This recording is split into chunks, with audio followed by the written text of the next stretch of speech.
Chittagong Bangladesh outsourcing কর্মচারী ঐক্য পরিষদের উদ্যোগে মানববন্ধন ও স্মারকলিপি প্রদান কর্মসূচি অনুষ্ঠিত। নেতৃবৃন্দের দাবির মধ্যে আছিল ঠিকাদার প্রথা বাতিল করে সরাসরি নিয়োগ ও চাকরি নিশ্চয়তা, একই হামলায় সমান সুযোগ সুবিধা নিশ্চিত, বকেয়া বেতন দ্রুত পরিশোধ ও মাসর বেতন 7 তারিখের মধ্যে প্রদান, অন্যায়ভাবে চাকরিচ্যুত অকলর পুনর্বহাল এবং অতিরিক্ত সময়ত হামর পারিশ্রমিক, মাতৃত্বকালীন ছুটি শ্রম আইনের সঙ্গে সামঞ্জস্যপূর্ণ গড়া।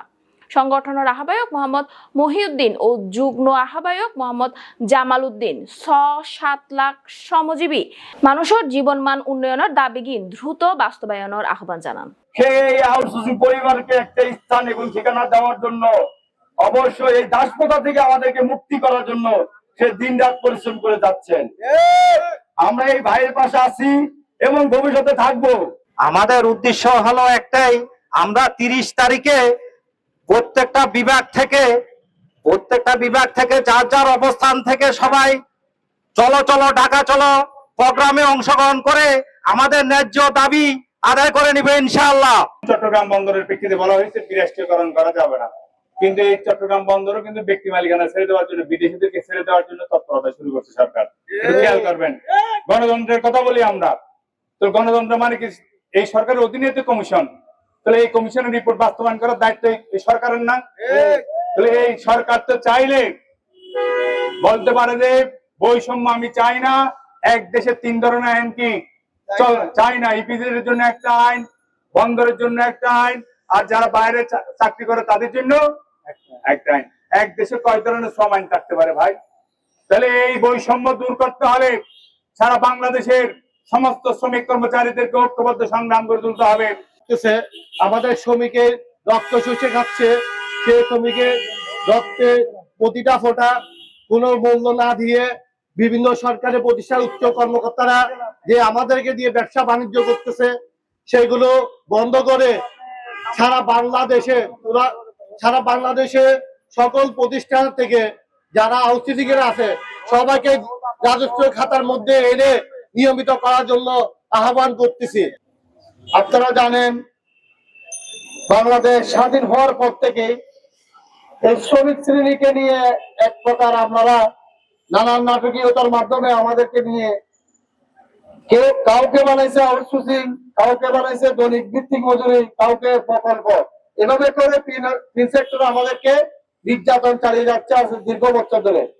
আমরা আজকে দীর্ঘ শ্রমিক আন্দোলনের মাধ্যমে যে প্রেক্ষাপট তৈরি করার জন্য আন্দোলন করতেছি, এটা হচ্ছে একটাই কথাই, স্থায়ী পদের অধীনে যে অস্থায়ী শ্রমিক নিয়োগ করছে এদেরকে স্থায়ী করতে হবে, এবং বিভিন্ন আউটসোর্সিং শ্রমিকদেরকে ছাঁটাই এবং বকেয়া বেতন বৈষম্য করে দিচ্ছে না, তাদেরকে ছাঁটাই করতেছে, নিয়োগ টাকার মাধ্যমে নিয়োগ দিতে চায়। এগুলো বন্ধ করার জন্য 30 তারিখ ঢাকায় যে সমাবেশ, সেই সমাবেশ চট্টগ্রাম বিভাগীয় কমিটি সফল করার জন্য সর্বোচ্চ প্রস্তুতি নেবে।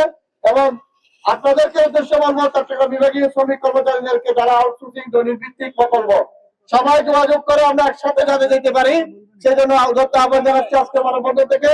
আপনাদের যে দাবি, এই দাবি ন্যায়সঙ্গত দাবি, এই দাবি বাস্তবায়নের লক্ষ্যে আমরা বাংলাদেশ ওয়েস্ট গার্মেন্টস শ্রমিক ফেডারেশন এবং শ্রমিক কর্মচারী সংগ্রাম পরিষদ সংহতি প্রকাশ করছি, এবং আপনাদের দাবি বাস্তবায়নের যে সংগ্রাম, এই সংগ্রামে আমরা আপনাদের পাশে থাকার প্রতিশ্রুতি ব্যক্ত করি। বাংলাদেশ আউটসোর্সিং কর্মচারী ঐক্য পরিষদ চট্টগ্রাম বিভাগীয় কমিটি কর্তৃক আয়োজিত আজকের মানববন্ধন এবং বিক্ষোভ কর্মসূচি যারা আয়োজন করেছেন, তাদেরকে আমি আবারও আমাদের বাংলাদেশ সংগঠন আউটসোর্সিং কর্মচারী ঐক্য পরিষদের পক্ষ থেকে আন্তরিক ধন্যবাদ জানাচ্ছি। প্রিয় সহকর্মী ও সহযোদ্ধা, আমরা দীর্ঘদিন ধরে রাজপথে দাঁড়িয়ে আন্দোলন সংগ্রামের মাধ্যমে বাংলাদেশের নিপীড়িত, নির্যাতিত, অবহেলিত মানুষের পক্ষে কথা বলছি, তাদের অধিকার সরকারের কাছে তুলে ধরছি। আমরা যখনই কোনো বৃহত্তর কর্মসূচি রাজপথে দেই, তখনই সরকারের পক্ষ থেকে আলোচনার প্রস্তাব দেওয়া হয়। আমরা আলোচনায় অংশগ্রহণ করলে সরকারের পক্ষ থেকে প্রতিশ্রুতির বাণী শোনানো হয়। সরকার পক্ষ বলেন আপনাদের দাবি যৌক্তিক, আপনারা নির্যাতিত, নিষ্পীড়িত, আপনারা অবহেলিত, আপনাদের দাবিটি খুব দ্রুত সময়ের মধ্যে পূরণ করা হবে। আমরা বারবার প্রতিশ্রুত হয়ে সরকারকে বিশ্বাস করে রাজপথ থেকে বৃহত্তর কর্মসূচি আমরা প্রত্যাহার করে ঘরে ফিরে গেছি। আমরা 17 আগস্ট মহাসমাবেশ করেছিলাম শাহবাগ চত্বরে। দেশের প্রত্যেকটি প্রতিষ্ঠান থেকে আপনারা স্বতঃস্ফূর্তভাবে অংশগ্রহণ করে আমাদের মহাসমাবেশকে সফল করেছিলেন। আমরা প্রস্তাব পেয়েছিলাম মাননীয় প্রধান উপদেষ্টা মহোদয়ের বাসভবনে যাওয়ার জন্য। আপনারা দেখেছেন, সাংবাদিক ভাইরা আপনারা জানেন, আপনারা সেদিন এই ইলেকট্রিক মিডিয়া, প্রিন্টিং মিডিয়ার মাধ্যমে কিন্তু সেই তথ্য সারা বাংলাদেশের মানুষের কাছে আপনারা পৌঁছে দিয়েছিলেন। আমরা যখন মাননীয় প্রধান উপদেষ্টা মহোদয়ের বাসভবনে বসি, আলোচনা করি, আমাদের অবহেলা, লাঞ্ছনা, বঞ্চনার কথাগুলো তাদের কাছে উপস্থাপন করি, তারা কিন্তু আমাদেরকে বলেছিলেন আমাদের দাবিটি যৌক্তিক, অচিরেই আপনাদের দাবিটি মেনে নেওয়া হবে।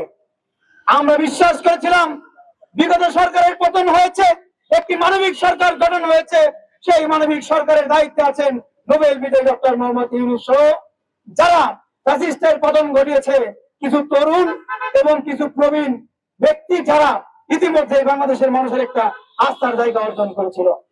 তারা যখন প্রতিশ্রুতি দিয়েছিলেন, আমরা বুঝেছিলাম এবার বুঝে আমাদের বৈষম্য দূর হবে, আমাদের অবহেলা, লাঞ্ছনা, বঞ্চনার গল্পগুলো আর মনে হয় আমাদের বলতে হবে না। আর মনে হয় আমাদের কোনো মা বোনকে বিনা কারণে চাকরিচ্যুত হতে হবে না, আমাদের কোনো ভাই বোনদেরকে বিনা কারণে চাকরিচ্যুত হতে হবে না। আমরা প্রত্যাশা করেছিলাম, আমরা এক বুক আশা নিয়ে, এক বুক ভরসা নিয়ে আমরা সেদিন কিন্তু সেখান থেকে এসেছিলাম। এসে আমরা যে জমায়েত ছিল, সেই জমায়েতকে আমরা বলেছিলাম মাননীয় প্রধান উপদেষ্টা মহোদয়ের বাসভবন থেকে যেহেতু আমাদেরকে প্রতিশ্রুতি দেওয়া হয়েছে, আমরা মনে মনে বিশ্বাস করি এবার আমাদের দাবিটি পূরণ হবে। সেদিন আমার কথায় বিশ্বাস করে হাজার হাজার মানুষ রাজপথ থেকে কিন্তু তাদের বাসায় ফেরত দিয়েছিল। আমরা দেখেছি গত 2 মাস পার হলেও সেই প্রতিশ্রুতি সরকার বাস্তবায়ন করে নাই।